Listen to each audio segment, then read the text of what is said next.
দিল। দেবরাজ ইন্দ্র বলিকে বজ্রের প্রহার দিলেন, আর অসুরপতি বলিও মারা গেল। এখন অসুরের যে সারথি ছিল, দেখুন যুদ্ধে সারথিকে মারতে নেই, তো ওই সারথি কি করলেন, যত মরাগুলো অসুরগুলোকে, সব অসুরগুলোকে নিয়ে গিয়ে আস্ত পর্বতের উপরে গাদা করে রাখলো, আর অসুরপতি বলিকেও সেখানে নিয়ে গিয়ে রাখলো। কারণ অসুরদের একটা প্লাস পয়েন্ট আছে, কি আছে না, অসুরদের গুরুদেব হচ্ছেন শুক্রাচার্য, আর শুক্রাচার্যের কাছে একটা সঞ্জীবিনী মন্ত্র আছে। সেই সঞ্জীবিনী মন্ত্র দিয়ে যেই জল ছিটিয়ে দিলেন, সমস্ত অসুররা বেঁচে গেল। যেই সব অসুররা বেঁচে গেল, এখন অস্ত্র শস্ত্র ত্রিশূল বল্লভ নিয়ে আবার যুদ্ধের জন্য ধাওয়া করবেন।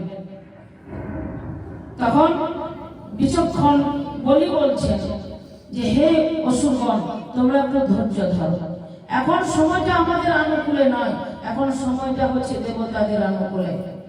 এখন দেবতারা আনন্দে মেতে থাক, আমরা একটু শক্তি সঞ্চয় করে নিই, তারপর আমরা অবস্থা বুঝে প্রকোপ দেব।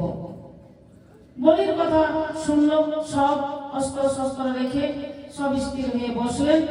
এখন বলি কি করলেন, যে ওই অঙ্গিরস ব্রাহ্মণদের সাহায্য নিয়ে তিনি একটা যুদ্ধ শুরু করলেন, যজ্ঞ শুরু করলেন।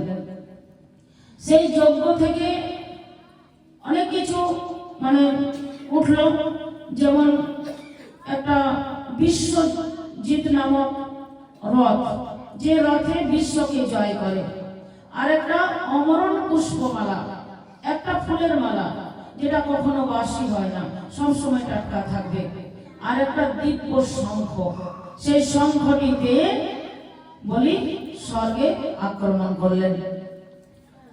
যেই বলি স্বর্গে আক্রমণ করলেন, আর কেউ বলির কাছে টিকতে পারলেন না, সব পরাজয়, দেবতারা সব পরাজয় হয়ে গেলেন, সব লুকিয়ে চুরিয়ে বেড়াতে লাগলেন, চোরের মতন সব মানে ঘুরতে লাগলেন, অনাহারে অনিদ্রায় সব লুকিয়ে চুরিয়ে ঘুরে বেড়াতে লাগলেন।